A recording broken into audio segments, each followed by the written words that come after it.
தமிழ்நாட்டில இருந்து 2 கோயிலை குறி வைக்கிறாங்க. இப்பவே சொல்றேன், கவனமா கேட்டுங்க. 2 கோயிலை குறி வைக்கிறாங்க. இதை பதிவு பண்ணிக்கிறேன். ஒன்னு ராமேஸ்வரம் கோயில், இன்னொன்னு மதுரை மீனாட்சி அம்மன் கோயில். இந்த 2 கோயிலையும் இங்க இருந்து எடுத்து அந்த ட்ரஸ்டுக்குள்ள கொண்டு போய் சேர்க்கலாம்னு பாக்குறாங்க.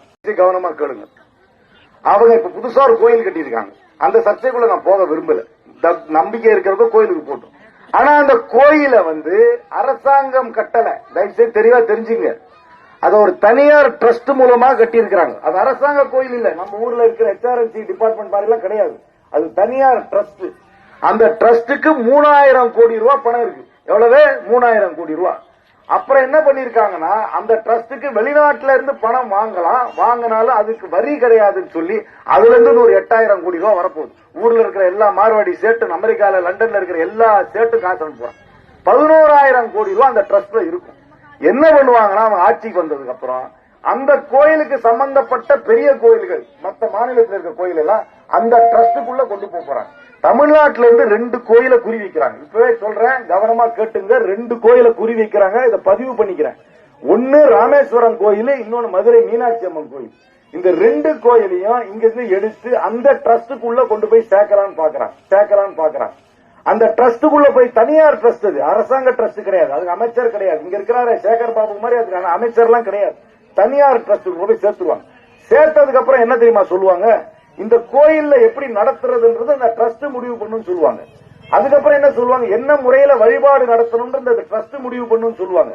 அதுக்கப்புறம் யார் கோயிலுக்குள்ள வரலாம், யார் கோயிலுக்குள்ள வரக்கூடாதுன்னு சொல்லுவாங்க. அண்ணல் அம்பேத்கர், காந்தியடிகள், பெரியார், காமராஜர், அண்ணா, கலைஞர் அவர்கள் போராடியது எல்லாமே வீணா போயிடும். அப்புறம் அவங்க முடிவு பண்ணுவாங்க யார் கோயிலுக்குள்ள வரலாம், யார் கோயிலுக்கு வெளியே இருக்கலாம், என்ன முறையில வழிபடலாம் எல்லாம் அவங்க தீர்மானிப்பாங்க. அதுக்கப்புறம் என்ன சொல்லுவாங்கன்னா, கோயிலை சுத்தி யார் கடை வச்சுக்கலாம்னு முடிவு பண்ணுவாங்க. இந்த சமுதாயத்தினர் தான் கடை வச்சுக்கலாம், இந்த புலால் உண்பவர்கள் அங்க கடை வைக்க கூடாது, இவங்க தான் அங்க கடை வைக்கலாம் அப்படின்னு நிர்ணயம் பண்ணுவாங்க.